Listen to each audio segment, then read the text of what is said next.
अयोध्या भूमि विवाद मामले ਨੂੰ ਗੱਲਬਾਤ ਨਾਲ ਸੁਲਝਾਉਣ ਲਈ ਬਣਾਏ ਗਏ ਵਿਚੋਲਗੀ ਪੈਨਲ ਨੇ ਆਪਣੀ ਸਟੇਟਸ ਰਿਪੋਰਟ ਸੌਂਪ ਦਿੱਤੀ ਹੈ। ਵਿਚੋਲਗੀ ਪੈਨਲ ਦੀ ਰਿਪੋਰਟ ਦੇਖਣ ਤੋਂ ਬਾਅਦ ਸੁਪਰੀਮ ਕੋਰਟ ਦੀ ਸੰਵਿਧਾਨਿਕ ਬੈਂਚ ਨੇ ਵਿਚੋਲਗੀ ਪੈਨਲ ਨੂੰ ਅੰਤਰਿਮ ਰਿਪੋਰਟ ਸੌਂਪਣ ਦੇ ਲਈ 31 ਜੁਲਾਈ ਦਾ ਸਮਾਂ ਦਿੱਤਾ ਹੈ।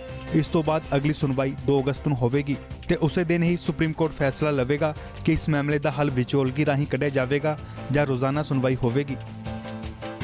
Supreme Court has not clarified, but Supreme Court has only said that they have directed the mediation committee to submit its report from 31st July till 31st July, and they have also directed that they'll hear the matter from 2nd of August. 2nd of August.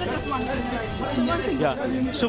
Supreme Court ने mediation committee को कहा है कि वो अपनी report 31st अगस्त तक submit करें और इस मामले की सुनवाई 2nd अगस्त से करी जाएगी। तो कहीं ना कहीं मानती मीडिएशन जो है आगे कंटिन्यू हो सकता है? नहीं, मीडिएशन तो खत्म हो गया ना। जब सुप्रीम कोर्ट ने ये कहा है कि मीडिएशन कमेटी अपनी रिपोर्ट 31 जुलाई तक सबमिट करे, इसका मतलब है मीडिएशन कमेटी के सामने जो भी तथ्य हैं, जो भी बातें हैं, वो 31 जुलाई तक कोर्ट के सामने रख दे और कोर्ट इस मामले की सुनवाई 2nd अगस्त से करेगा।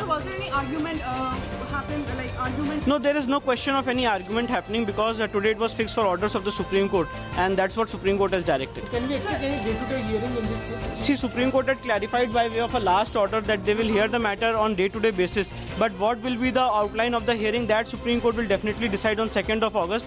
But as of now, the important thing is that Supreme Court has directed the mediation committee to submit a report by 31st July, which initial direction was till 15th August. So do you see a positive sign for Hindu Mahasabha? It's a very positive sign. It's a very positive sign for all of us because we wanted the matter to be heard as soon as possible, and we wanted the judgment of the Supreme Court as soon as possible, and precisely that's what the hearing is going towards. Hindi में अगर बात करें हिंदू महासभा के लिए आप मानते हैं कि अच्छे संकेत नहीं, मैं मानता हूं कि हिंदू महासभा के लिए और जितने हिंदू पक्षकार हैं और राम जन्मभूमि मामले से जुड़े हुए जितने पक्षकार हैं उनके लिए अच्छे संकेत हैं, क्योंकि इस मामले की हमने डे टू डे सुनवाई की मांग की थी और हमने कहा था कि मीडिएशन से इस मामले का हल नहीं निकल सकता है, और यही बात आज उभर के सुप्रीम कोर्ट के सामने हमने रखी है।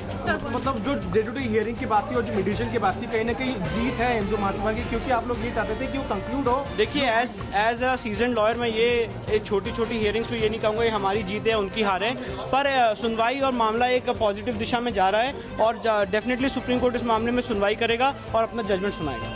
आज अहम फैसला राम जन्मभूमि पे आने वाला है, और जो राम जन्मभूमि पे जो मध्यस्थता चालू थी उसके लिए एक बार फिर से डेट लगी हुई है, और आज रिपोर्ट सबमिट होना था और वो रिपोर्ट सबमिट होगा और उसके हिसाब से चीफ जस्टिस साहब उसको देखेंगे और उसके बाद इसको 25 जुलाई का डेट दे सकते हैं। अगर उनको लगता है कि नहीं ज़रूरी है तो फिर 15 अगस्त के लिए जो लगाया गया है वही लगेगा डेट।